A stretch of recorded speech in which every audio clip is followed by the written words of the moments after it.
Merhaba bir canlı yayına, hoş geldiniz. Bugün oylama yaptım. Oylama sonucu Yunan mitolojisi oldu. Ben de tahmin etmiyordum açıkçası. Yani bu kadar farkı tahmin etmiyordum. Şimdi bir yandan da duyurayım canlı yayında olduğumu.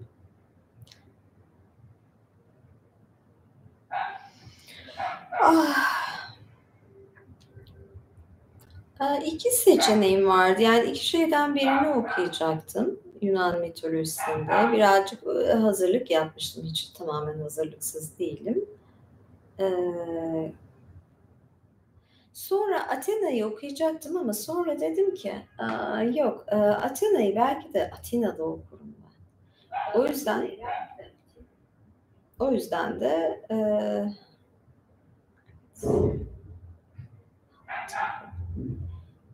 de Athena'yı okumayacağım. Niyetim Athena'yı Atina'da okumak.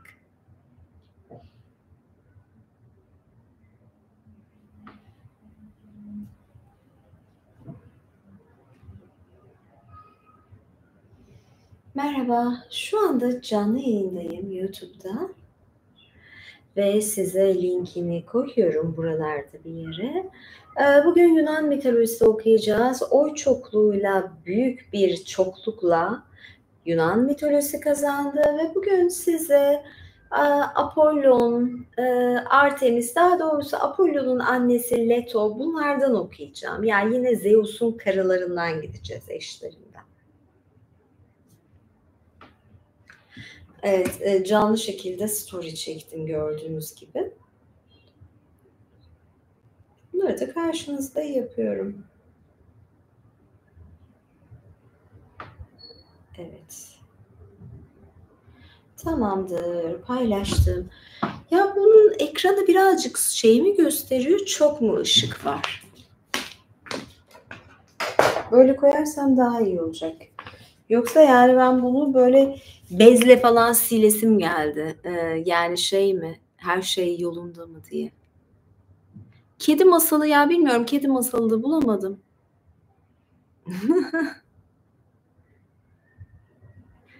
Bir saniye. Nerede benim gözlük kabım? Gözlüğüm nerede? Gözlük de alabilirim. Madem şey yapacağız. Bakalım neredesiniz? Evet.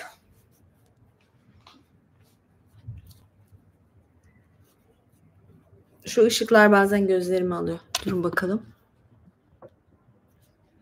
Daha iyi oldu ya.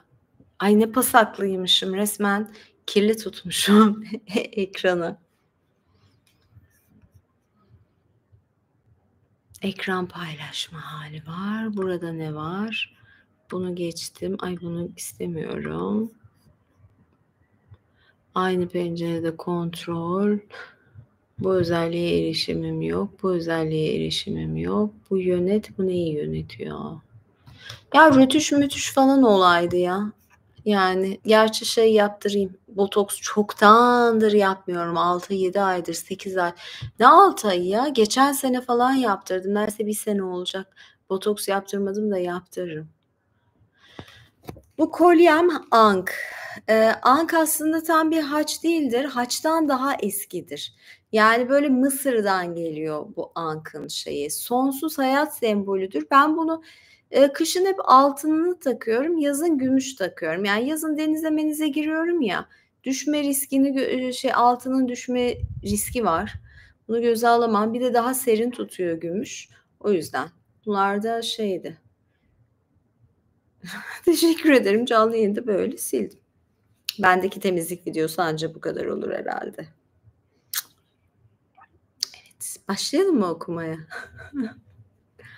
Evet, başlayalım bence. Şimdi ben böyle şeyi okuyacağım, Leto'yu okuyacağım. Ay ne kadar şeymiş, açıldı ekran resmen ya. Ay amma kirliymiş ama ben bunu gözlük şeyiyle silmem lazım. Her bezle olmuyor. Gözlük cam sileceğiyle.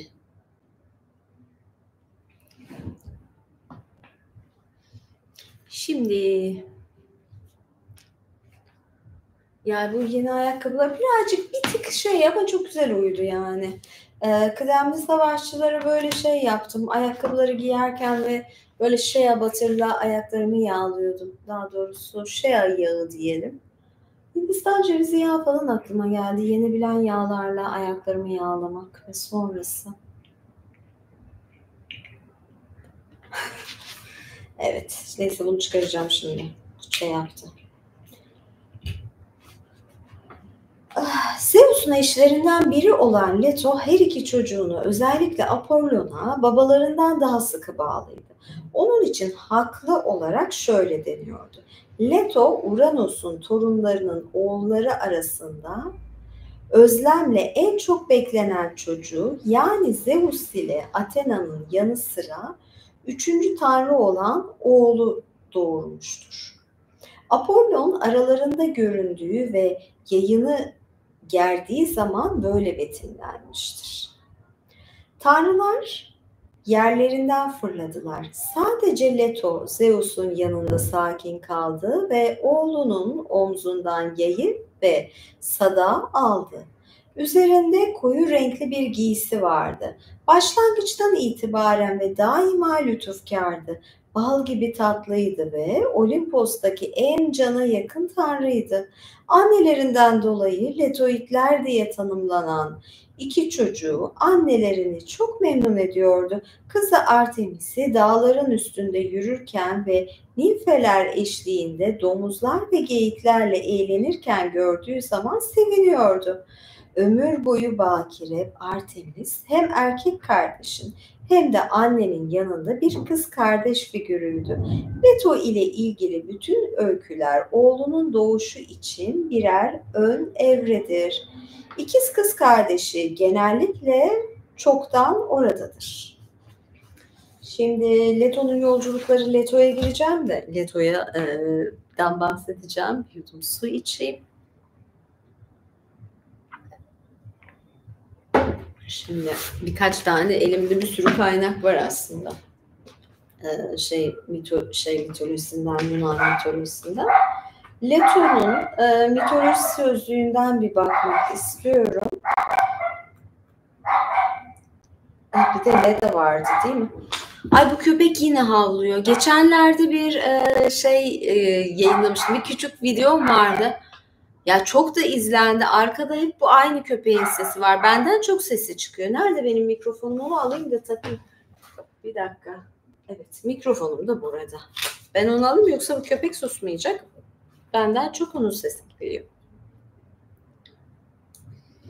Tamam, severiz köpekler. Tatlı yaratıklar yani.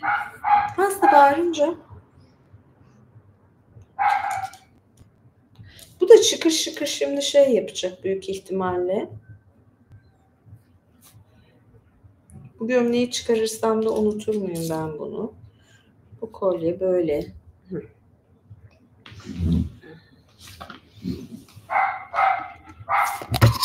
Ay sus.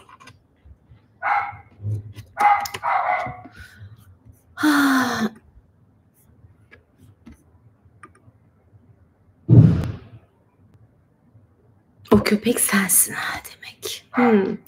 Fino köpek misin? Bu böyle fino beyaz köpek, küçük köpeklerden.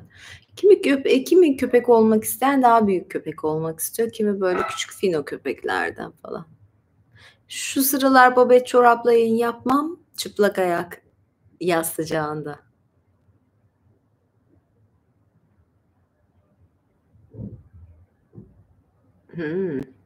Ya bu ayakkabılar biraz rahatsız ederse çıkarırım. İlerleyen dakikalarda ama bakın öne geliyor zaten. Modelini çok beğendim. Gayet de kampanyalıydı, aldım ama azıcık büyük. Sokakta nasıl da yürümüyorum böyle ayakkabılarla. Ev içi. Evet, Leda değildi, Leto'ydu. Buradan bakayım. Ku olan şey miydi, Leda mıydı, Leto muydu? Bir dakika.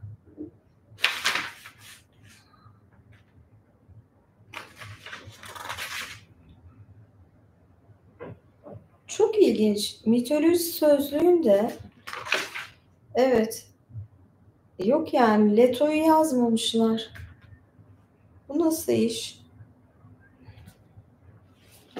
Evet, ben yanlış görmüyorum değil mi? Leto var. Leto diye bir mitolojide Zeus'un karılarından biri ama mitoloji sözlüğünde bu Azra Erhat'ın meşhur mitoloji sözlüğünde Leto yok.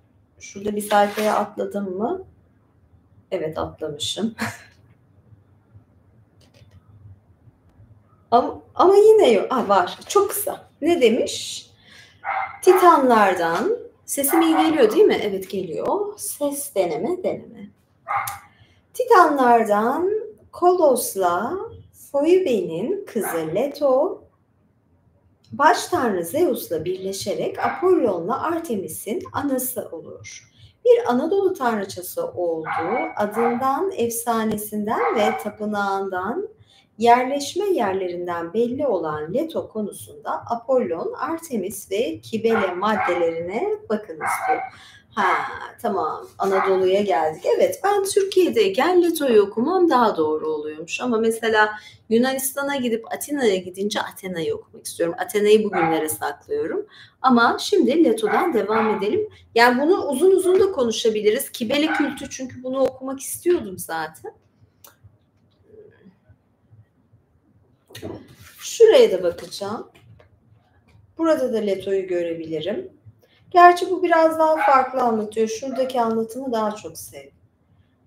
Birkaç zaten Yunan mitolojisi kitabım daha var yani de.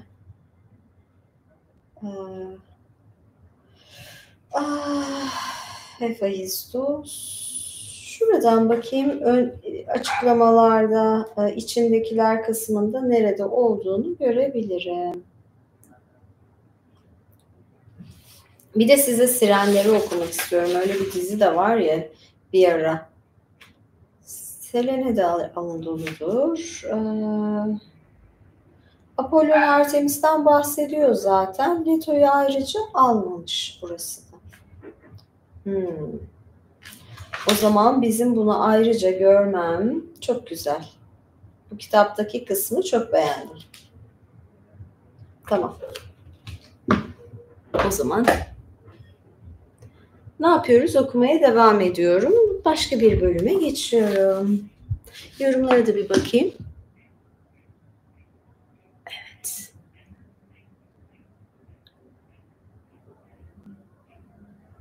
Mesajını sesli okur muyum? Ama sen bir şey demiyorsun ki, neyini okuyacağım? Bir soru sorarsın, bir şey olur, okurum. Neyin sonunda öpücük ne için? Belki atarım. Evet. Leto'nun yolculukları. Leto'nun doğuşuna dair günümüze hiçbir öykü ulaşmamıştır. O, Uranos ile Gaia'nın torunlarından biriydi ve Titan, Koios'un kızıydı. Koios adı Sphyros, gökküre demektir. Sphere, yani atmosfer olarak da düşün. Spyros, yani gökküre demektir. Zaten evet, tamam, gökküre demektir. Ona bu yüzden Polos, Polos, gök kutbunun tanrısı denmiştir. Hani Polos zaten deniyor ya, kutup dairelerine falan zaten isim de veriyor. Kos adası sakinleri Leto'nun Kos'ta doğduğunu anlatıyordu. Başkaları da onun Hyperborea topraklarında dünyaya geldiğini söylüyordu. Annesi Phoebe'nin adının ay tanrıçası, tam olarak arı ve arındıran ama korkutan ve el değdirmeyen anlamına geldiği de bilinir. Phoebe'nin torunu Apollon'un adı Phoebe sözcüğünün eril biçimi olan Phoebos Apollon'du. İddia edilenlere göre Leto çocuklarına Zeus'tan Milet yakınlarındaki Didim'de hamile kalmıştır. Leto'nun yolculuk öykülerinden çıkış noktası Küçük Asya gibi görünmektedir. Bu öykülere göre Leto çocuklarına hamileyken yola çıktı ve doğurmak için bir yer aradı ya da kendisinin Saldırıldığı zaman çocuklarını sırtında taşıyordu.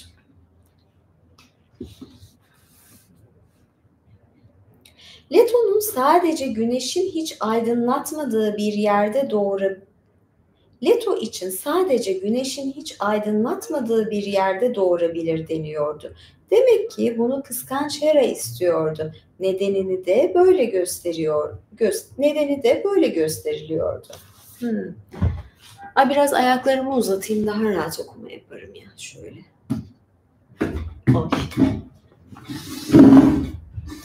Biraz fazla doğalım ya.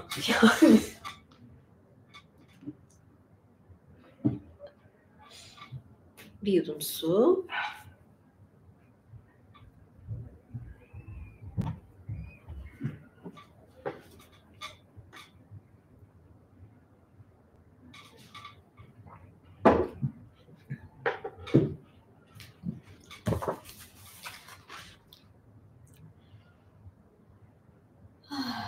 Ancak açıklanan bu neden bir yana bırakılmalı ve doğumun karanlıkta ya da her halükarda sadece kurt gözlerinin görebileceği bir zamanda vuku bulacağı bilinmelidir. Dilimizde özellikle gün doğumundan önceki şafağı kurt ışığı diye tanımlayan deyimler vardı. Leto'nun yolculuğuna dair bir öykü, Zeus'un 12 gün süreyle onu dişi bir kurda dönüştürdüğünü anlatıyordu. Leto kurt kılığında mutlu sakinlerin, Hyperboreaların yaşadığı ve Apollo'nun her yıl geri döneceği kuzeydeki bir tanrılar ülkesinden Delos adasına geldi. Bu yüzden iddia edilene göre dişi kurtlar her yılın sadece 12 günlük döneminde doğuruyordu. Hatta Delosluların kanısına göre kurtların doğum sancıları 12 gün ve 12 gece devam ediyordu. Ya bakın burada da 12 sembolü var. 12'yi biliyorsunuz. 12 şeydir. Yani böyle hemen aklıma zaten Yusuf'un kardeşleri gelecek. 12 burç sistemi gelecek. Yani 12'nin o böyle bir şey tarafı vardır. Tamamlayıcı, bütünleyici bir tarafı vardır yani. Ben biraz ayakkabılarımı çıkarayım dedim de. Bakalım, çıkaramıyorum.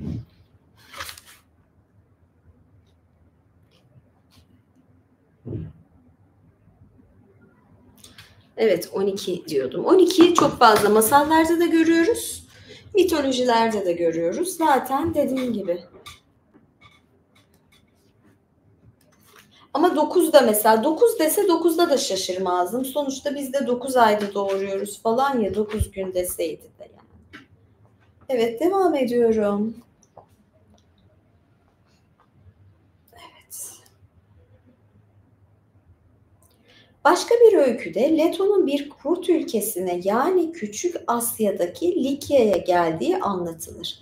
Çünkü bu ad dilimizde kurt ülkesi anlamına gelir. Araksa'daki Santos Irmağı, Ksantos yazıyor, Ksantos diye okuyorum. Irmağı kıyısında ikizlerin bir kitabede onlara iki gök ışığı denir.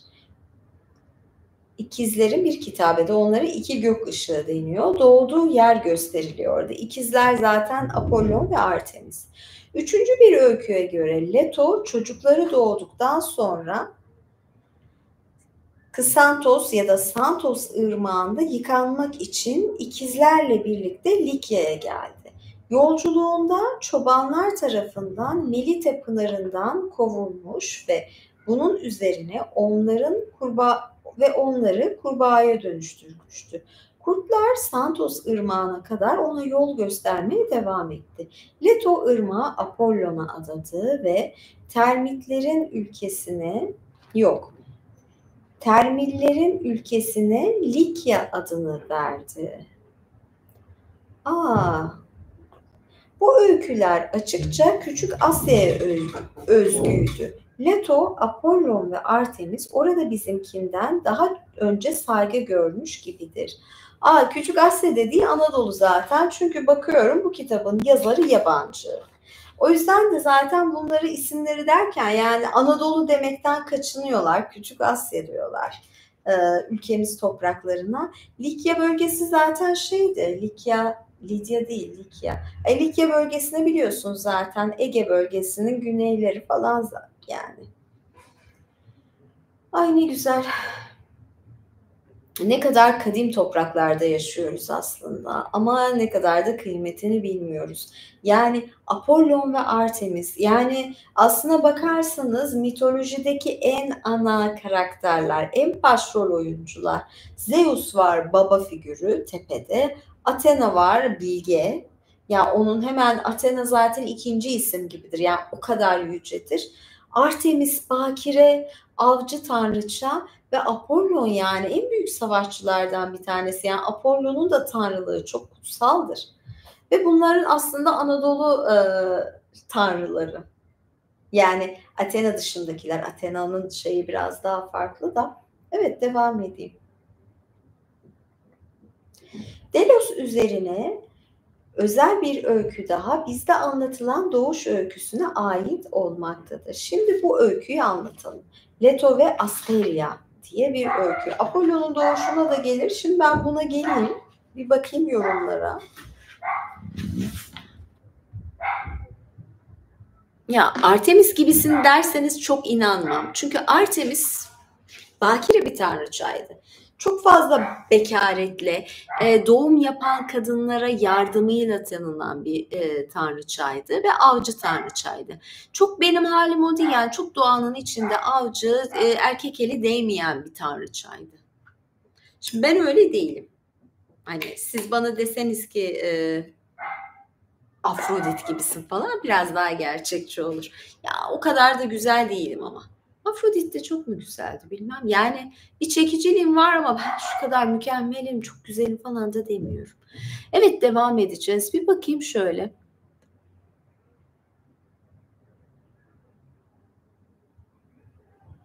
Evet, masa olmak isteyenler var. Evet, şanslı izleyicilerim masam olabilir falan. Evet, tekrar ayağımı uzatayım, rahat rahat şu öyküyü de okuyalım.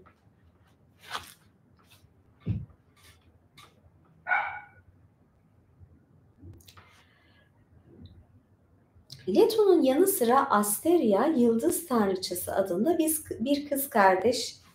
Leto'nun yanı sıra Asteria, yıldız tanrıçası adında bir kız kardeş boy gösterir. Hesiodos'a göre Asteria, Perses ya da Perseios'tan olma, kendini Artemis'e özellikle yakın hisseden tanrıça Hekate'yi doğurdu. Bir öyküye göre Zeus Leto ile birleştikten sonra Asteria'yı da baştan çıkarmak istedi.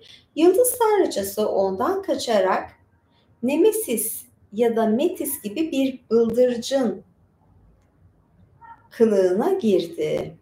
Zeus bir kartal kılığında ona yetişti. Asteria bir taşa dönüşerek denize düştü ve dalgaların altında gizli kaldı. Böylece o Leto'nun oğlunu doğuracağı kayalık ada haline gelmişti. Ya çok havlıyor bu köpekler ya. Susun biraz. Şşt. Sustum. Çünkü denizin dibinden tekrar yukarı çıktığı zaman güneş tarafından henüz aydınlatılmıyordu. Adanın adına Ortigia, Bıldırcın Adası ya da denizin dibinden çıkarak görünür, yani Delos hale geldiği için Apollon'un doğduğu yer olarak Delos da deniyordu. Yani Delos denizin altından çıktı, denizin dibinden çıkarak görünür demekmiş. Ve Apollon'un doğduğu yere de bunu diyorlar. Çünkü şey demiştik, neydi? Karanlıkta doğuracak falan diye böyle bir şey vardı. Şöyle de anlatılmıştır. Leto kendini bir bıldırcın annesine çevirdi. Bu göçmen kuşların önderine böyle deniyordu ve Zeus bir bıldırcın kılığında onunla birleşti. Delos adası ise denizde başıboş dolaşan ve göze çarpmayan yüzer bir adaymış.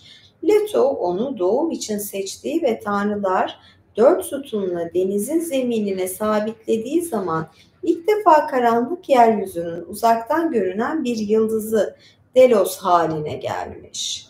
Ayrıca annenin doğum sancıları çekmeden her iki çocuktan ilki olarak Artemis'i dünyaya getirdiği anlatılmıştır. Moiralar doğumda anneye hemen yardımcı oldular. Artemis'in doğum günü ayın 6. gününde, Apollo'nunki ise 7. gününde kutlanmıştır. Bu da ilginç. Şimdi birazdan geleceğim. Artemis'in doğduğu yer olarak Ortygia adında bir ada ismi, bir ada kimi zaman Delos'tan ayrılmıştır. Sicilya'da Cyprus'un yakınlarındaki bir Ortygia, bir de Küçük Asya'da, yani Küçük Asya dediği Anadolu'da Efes'in yakınlarındaki bir Ortygia doğum yeri sayılıyordu. Ayrıca bu sonuncu yerde Apollon ile ilgili bir öykü de vardır. Bu öyküde anlatılanlara göre Kretalar Rhea'ya doğumda yardım ettikleri gibi Leto'ya da doğumda yardımcı olmuşlar ve kıskanç Hera'nın doğumdan haberi olmasın diye burada gürültü yapmışlardır. İlginç, yani 6. ve 7. gün. Bunun da ayrı bir semboliği olabilir. Aslında düşünüyorum,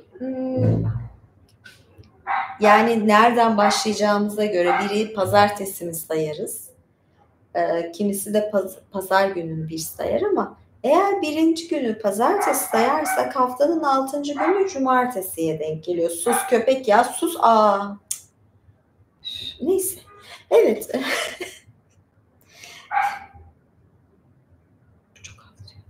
Baksalar, ilgilenseler. Yani ya da kucağıma alacağım bir köpek yayında. Ne diyordum? 6. günü, evet, 6. günü Satürn günü. Artemis'in karşısına bu çıkıyor. Apollo'nunki ise Sunday, güneş günü.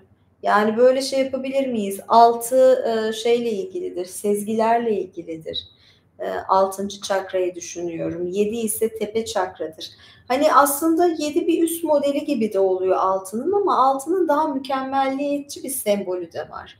Yani zaten Artemis doğumları yardım ediyor falan.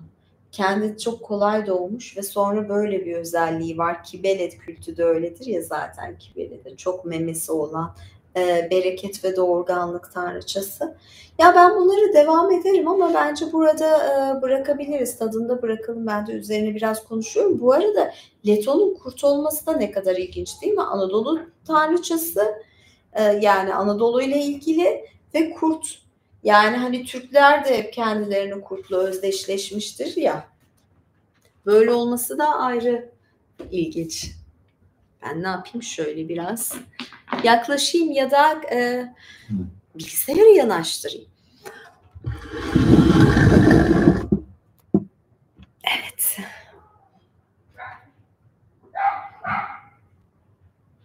Tamam, bir fişekçiyim ben. Teşekkür ederim. O nasıl oluyor? Sesim geliyor değil mi? Ben bunu açmamışım ya. Gerçekten. Şimdi açtım daha. Bu kadar saat boyunca ben mikrofon taktığımı sanıyordum. Şimdi oldu, yeşil yandı. Şu an ses nasıl geliyor? Ya köpeğin sesini duydunuz devamlı.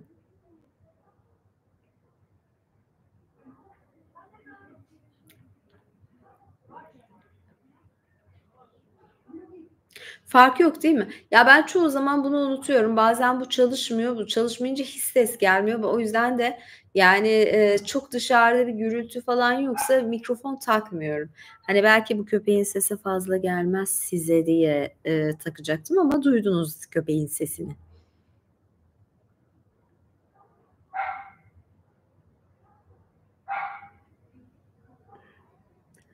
Evet, birkaç yorum daha okuyayım. Yazılarımı okuyorsun. Boşa yazıyoruz. Niye yani? Allah Allah. Kış ayındayız. Evet, çok üşüyorum. Kış ayındayız sanırım diyorsunuz. Mor giyinmek istedim, lila giyinmek istedim. Var mı?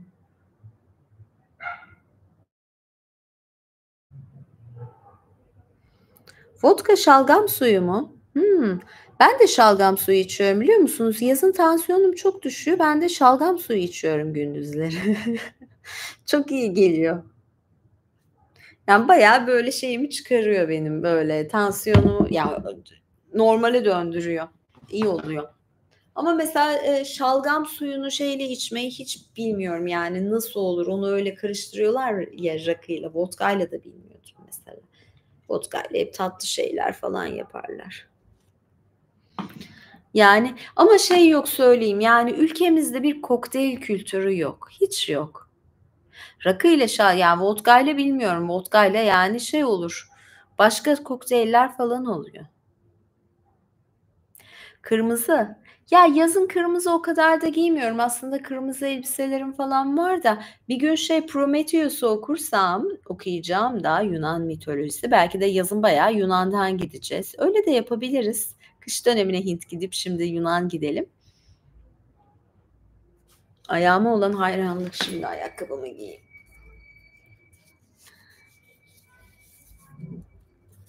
Yani şey, o zaman Prometheus okurken kırmızı ki yazın kırmızı giymeyi çok da tercih etmiyorum. Sevmiyorum o kadar ya, çok içimi bayıyor belki de.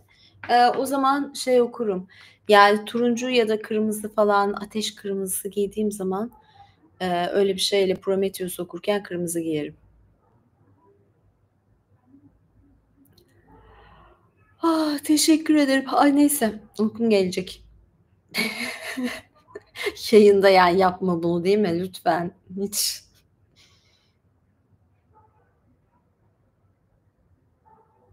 Sürekli geziyor muyum? Yok ya, o kadar gezmiyorum. Nerede? Yani geleli ne kadar oldu? Bir dakika. 30'uydu. Oho, ben ya 12 gün, 13 gündür İstanbul'dayım. Ay, lütfen. Yani, şey planları yapıyorum. Temmuz, ağustos'ta bunu yapmak çok zor. Çünkü her taraf çok kalabalık ve ben kalabalığı sevmiyorum. Ona göre bir yer bulayım diyorum. Pek kimselerin olmadığı bir yer olsun ama bunu da tam söylemem yani. Sonra herkes keşfeder. Biraz öyle yer arıyorum açıkçası. Yani var kafamda bir iki yer de oralara da gitmek ya da böyle cruise tatili falan yapacaktım. Cruise tatili de fazla şey olur. Yani çok mu koştur koştur olur diyorum. Yani tek başına tatil yapmak için bazen turlar iyi oluyor. Yani seni götürüyorlar işte. Ay onu kaçırdım, bunu kaçırdım, vaporumu kaçıracağım, bunu mu kaçıracağım, stresin yok. Götürüyorlar. Yo, ben çok tek başına tatil yapıyorum. Gayet de seviyorum ya. Yani illa çoklu tatil bunu anlamıyorum ya. Ben neredeyse 20 senedir tek de tatil yaparım. Yani arkadaşlarımla da ya da tek bir arkadaşımla da yaparım ama, yani şey değil. Norveç mi? Norveç'e yani Norveç'e bir zaman gelebilirim ama bu yakınlarda Norveç'e gelmeyi düşünmüyorum